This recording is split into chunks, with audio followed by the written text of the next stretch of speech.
coming to the Bravia 2016 launch. My name is Christine Law, I'm the PR manager at Sony, and I'd like to introduce James Han, who will be taking you through all the information. He's our product manager for TV. Thank you.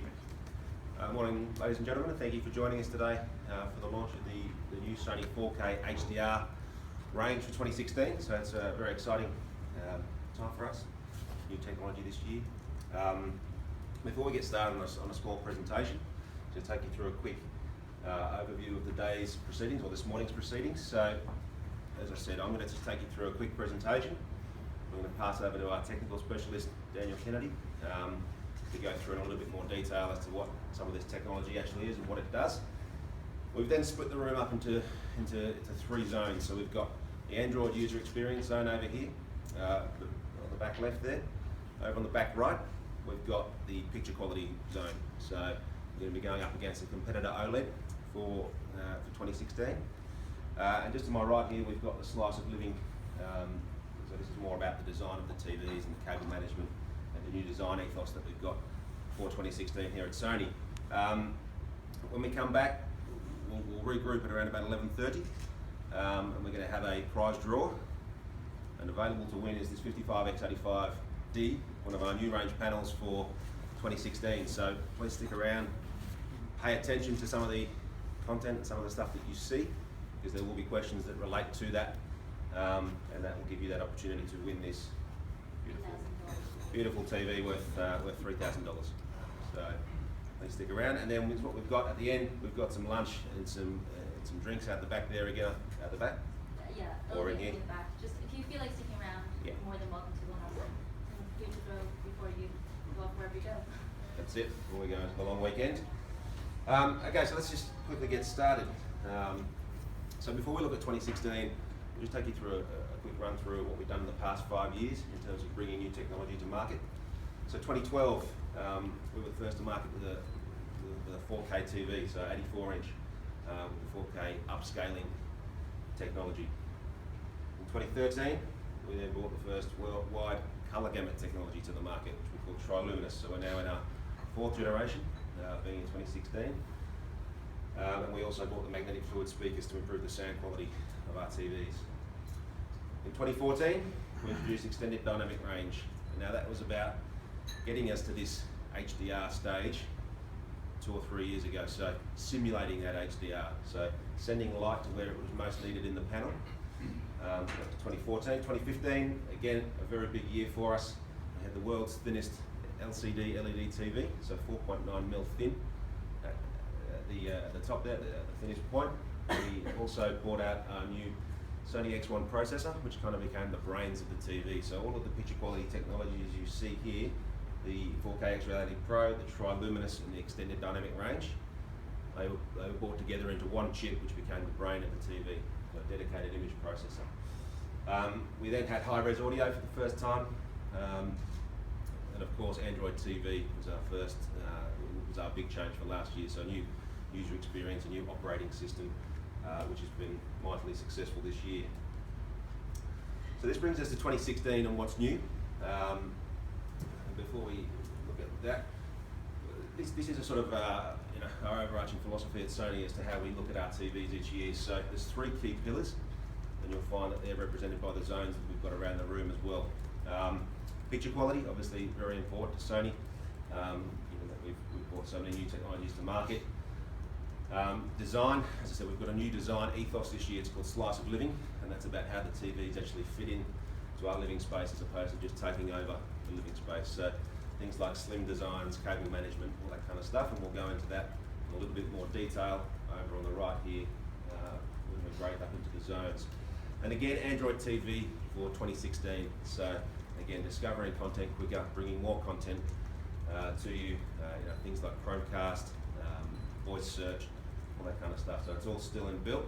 And again, we're going to break out into that zone shortly to go through some actual demonstrations. So I think what I'm going to do now is pass over to Daniel Kennedy. He's our product specialist for Bravia, and he's going to explain a little bit more detail exactly what we mean by HDR, and have a closer look at our slim backlight drive technology, which is new to us in 2016. So I'll pass over to Dan, and take you through that. Cool. Okay. Thanks, James. No worries, mate. You want me to man this one? Yeah, sure.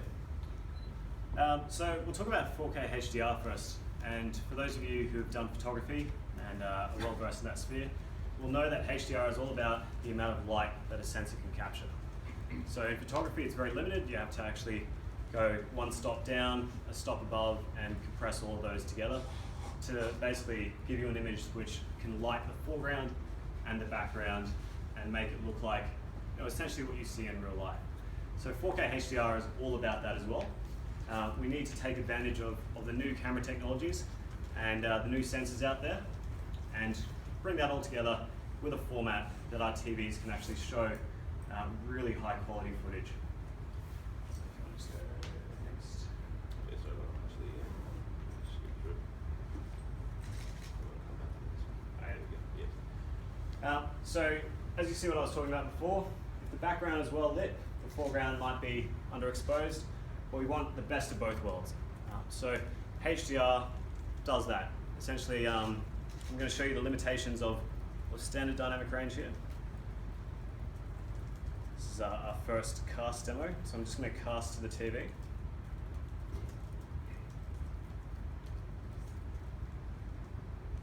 Lovely. All right, so just going to camera on. So when we're talking about dynamic range, obviously we're talking about a set amount of light. So if I shine up at this light, you'll see that everything around the light goes dark. But when I move it, the dynamic range actually changes.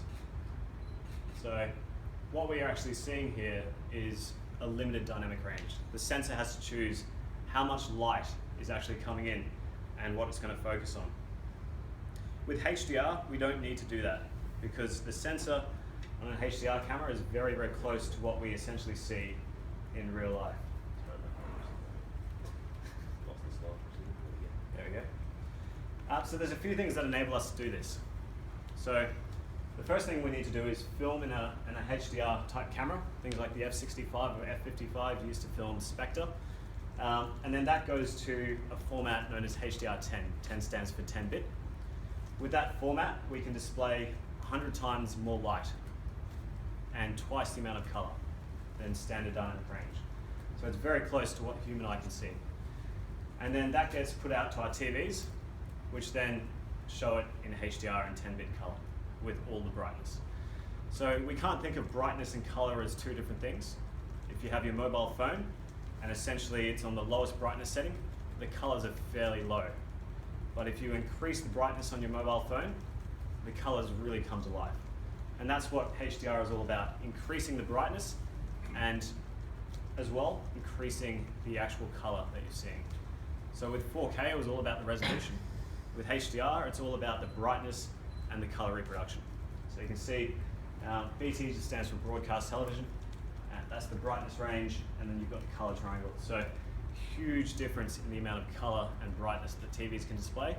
And all of our HDR TVs are very, very bright, as you're going to see with our demonstration against a competitor OLED as well.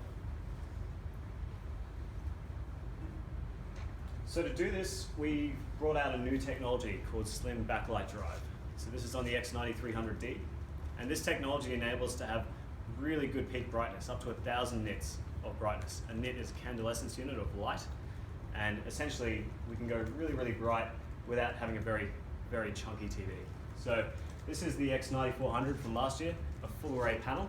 You can see just how thick it is. And the Slim Backlight Drive is much, much thinner, but also produces much more light. So it's a bit of a technological feat on our end to do that. The basic premise behind this technology is that we've been able to use edge lighting and polarization to essentially get edge lighting full array control. So it's something that's never really been done before. So you're going to see the effects of that. We've actually got full control over the black levels of the panel, which again, we're showing off against OLED, so we're very confident about this technology.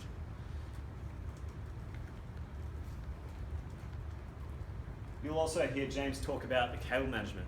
So throughout our entire range in 2016, we've got full cable management. From our top end, which the cables are actually recessed into the back of the TV, which makes it extremely easy to do wall mounting, all the way through to our entry models, which even have cable management through the feed. So cable management is one of those things that essentially you don't really mind when you buy your first TV, but when you buy your second TV, it's a must-have. And the third thing is that we've got a new design strategy with wall mounting. So we've all been in that situation. We've wanted to wall mount a TV, the cable's not long enough, so we have to put a really big hole in the wall. With our TVs, you don't have to do that. We've essentially been able to disconnect the cable on all fronts, so from there and the brick, and essentially we've got 4.5 meters of cable straight out of the box. So you can go from the wall down to the cabinet and then into the power socket without having extension cables. We're also much closer to the wall, so you'll see we've got a new picture frame mount. It's included in the box, and that essentially allows the back of the TV to sit against the wall. So we get as close to the wall as possible, and the entire TV's thickness from the wall is only 36.7 mil. So we're confident to say, one of the closest experiences you can get for the TV. We've just seen me Google Cast, so I'll breeze through this because Christian over there in the Android TV corner is going to run through this, but essentially Google Cast is open for Android and iOS. Any application that supports it, you can basically just cast from the small screen to the big screen. You just need to be connected to the same Wi-Fi network and it'll come up. So it's really easy. And then voice search. Again, Christian will go through this. It's an intelligent sort of, if anyone's used Google Voice, you'll know what we're talking about. But we take Google's expertise in this area, and you can do so much with voice search. You just ask your TV any questions, it'll come up with an intelligent answer for you. And then the cherry on top, I suppose, is the Google Play Store. So Android TV is a very, very big part of our user experience, and Google Play Store is one of the largest application stores on the planet. So we utilize that, and we're giving people the best experience possible. We're not just delivering that, we're getting it, if you want to play pretty much any file, VLC Player expands the codec range of the TV. Kodi is an open source media server. DLNA streaming through Plex Media. ES File Explorer allows you to install any APK. There are endless possibilities, and those of you who like playing around with Android will find a very familiar interface with our TVs. So a really good user experience for the end consumer. Lovely. Yeah, so that's a quick overview of the features that we've got new for this year. If I just go through, so I guess the last slide from my side is just the pricing and availability, and also to go through what we've actually got here today. So we've got two ranges on show. We've got the X8500D and we've got the X93D series as well. So all 4K TVs. Just quickly, so we've got a 75 X85D that we're looking at here. We've got a 55 X85D of the same series here, which is obviously the one that's up for grabs later on. Next to that, we've got a 55 X9300D. So that's our premium model for this year's range. And over in the back corner there, we've got a 65-inch version of the same TV, which is up against that competitor OLED. And I believe it's another one over there, which is a 65 X9300D. So ranging from $3,000 up to $14,999 for the 85-inch variant, which will be available in July. I believe that Christine this is going to be sent out as part of the media kit. You guys will be receiving an email in about maybe 10 minutes from Jenith, who will send a link to for a media kit for all the images, press release, pricing, and yeah, that's pretty much everything. But if you have any questions at all after this, feel free to ask as many questions as you want today, and afterwards feel free to talk to anyone at the husband team who can answer anything you guys need, or lend your review units if you need more or something. Try it out. So just in terms of that, that's the sort of the end of the formal presentation. In terms of questions, is what I might ask, if we can, is if we go and visit each of the areas first, and ask any questions that you have there specific to that area of specific to the areas Android TV, picture quality and design. And if there's anything that we still haven't been able to answer, we can come back here, regroup. We can give away the TV to the lucky winner, and we can ask any more questions that you've got there, and we can go about it that way. So I don't know how we're going to split this. Just I guess, yeah, as Android TV over there, Christian's going to be looking after you in the back there. Daniel's going to come around and go into the picture quality messaging, and I'm going to stick around down here, and we're going to talk about the slice of living design ethos. So, thank you guys, and thank you for listening. And yeah, we'll touch base again in about 45 minutes.